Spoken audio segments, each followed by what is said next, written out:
Broken hearts. It was amazing that he thought of that so quickly, Lemuel said, finishing up the story about the incident with the snake to their family members, including Shayna and Eaton, who had missed the excitement. Jara, you were almost killed, Tirza gasped in wide-eyed fear. Yes, Jara said, shuddering at the thought. I'm sorry I didn't notice, Eaton apologized. It's all right, Eaton, Jara responded. Jara noticed that her voice was shaking. I'm not doing a very good job of hiding my fear, she thought, awkwardly. Jara was sure she was going to have nightmares that night. I want you all to be much more careful whenever you go to the Now from now on, Father instructed his family. I'm very thankful that no one was hurt. I think we should all go and thank Ezra for his great service to us.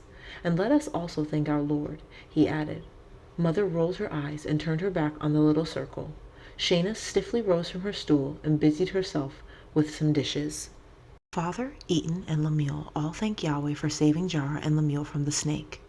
Now, let's all go over and thank Ezra, Father said as the conclusion of the prayer. Father, could I please stay here?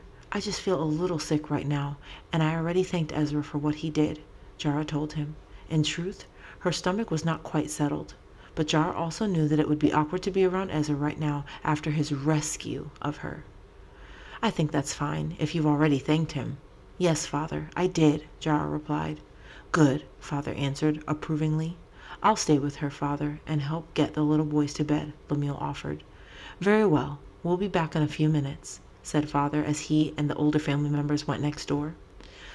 I hope nobody teases me about this, Jara thought as she climbed into bed a few minutes later. It's bad enough that I had to be saved by someone for just not watching where I was going, let alone having it be Ezra. Jara admired Ezra. Just because he's so nice and kind like Lemuel, she tried to assure herself. Inwardly, Jara was afraid that when other people talked about the incident, they would think that Ezra liked her. Jara didn't think that Ezra liked her, and she didn't want him to. At least, that's what she told herself. She just hoped her family members wouldn't spread the story around. When Tirza slipped into bed next to her that night, she whispered in Jara's ear, I think Ezra likes you. He was blushing as red as a beet when Mother was thanking him over and over again. Tirza burst into giggles and tried in vain to suppress them. Jara felt her cheeks growing hot and a strange feeling welled up inside her chest. Listen, you, Jara hissed angrily. I don't want you talking about this again to anybody. Do you hear? It was just an accident. Ezra would have done the same thing if it was you or any other girl. And if Mother was thanking him over and over, of course he would be blushing. He's a humble young man, and I don't think he likes me. It's not right to have the wrong kind of likings for people. You know that. Now don't you dare talk about it ever again. I guess I won't, Tirza agreed, a little remorsefully. She thought that the whole thing was quite romantic. Tirza, I mean it, Jara whispered urgently. I said I wouldn't, Tirza grumbled. She flipped on her side away from Jara. Father, may I go on a walk with you, just for a few minutes? Eaton asked. Yes, of course, son. Good night, everyone. Sleep peacefully.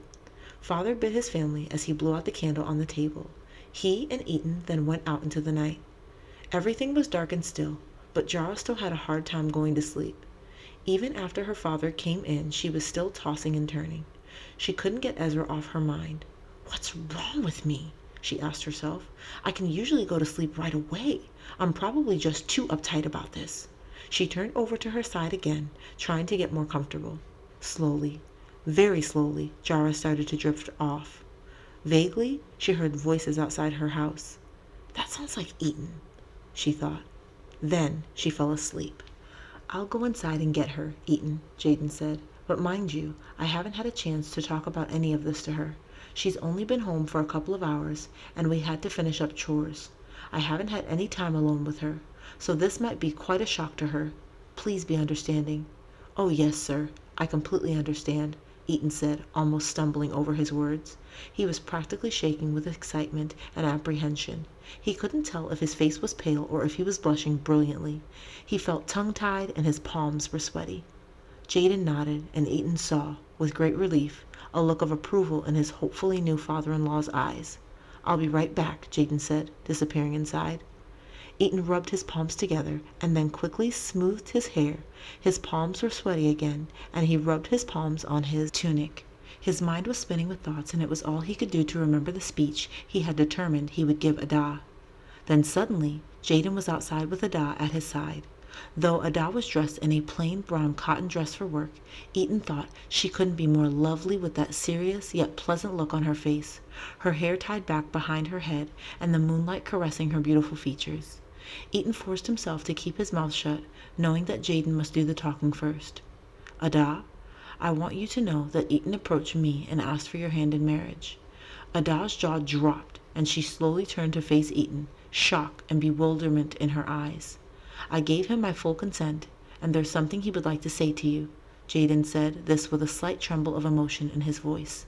He backed up, and Eaton quickly knelt down in front of Ada and awkwardly took her hand. A moment of panic fell upon Eaton.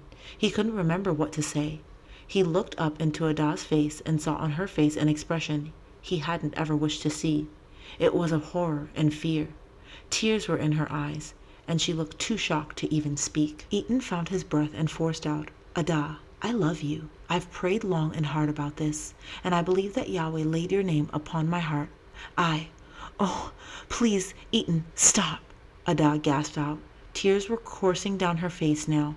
Eaton dropped her hand and looked up into her eyes, feeling absolutely dejected and heartbroken. What's wrong? He asked, in a voice barely above a whisper. Ada was trying hard to choke back her emotions. She finally succeeded somewhat and turned to her father. Father, I haven't gotten a chance to talk to you about what happened today. I so wish I could have before this happened. I told you part of it, but not all. Ada looked from her father to Eaton with a hopeless look in her eyes. Eaton slowly rose from the ground. Then, speak out, my daughter, Jaden said quietly and hesitantly. Ada took a deep breath. I told you, father, that I was attacked, saved by Pocky, and then sent home because they needed to make sure they caught all of the guilty men. But that wasn't the only reason. I was pretty shaken, not only because I was attacked, but because of something that happened earlier today. Ada took another deep breath. Eaton and Jaden waited anxiously. Pocky's father approached Pharaoh, asking him for my hand in marriage to his son. Eaton couldn't suppress a low cry of shock, sorrow, and anger. Ada looked at him apologetically and then hurried on, speaking very rapidly. Of course Pharaoh felt he had to talk to the queen. The queen refused him, but Pharaoh doesn't need the queen's permission. We are all in his power unless Yahweh decides to miraculously intercede. Pocky's father is a lifelong friend of the Pharaoh, and I'm sure the Pharaoh won't withhold this favor. The queen and I fear that it's just a matter of time. Ada now turned and looked Eaton right in the eyes. I don't know what to do. Pocky is a heathen. He doesn't believe in Yahweh. A lifetime of marriage to him would be a nightmare. I can't think of anything else I would rather desire than staying here with you. But I don't know what to do. If I refuse to marry Pocky, I will most certainly be executed or forced to marry Pocky anyway. I just don't know. Tears flowed from her eyes, and Ada's chest heaved with silent sobs. Eaton forced his eyes away from Ada's hopeless, tearful gaze and looked at Jaden. Jaden's head was in his hands. He looked helpless. Eaton looked back at Ada. There was a heaviness on his chest, relieved only by one thing. Ada cared for him. Now, if he could only figure out how they could be together. Is there any way that you could speak to the queen about me?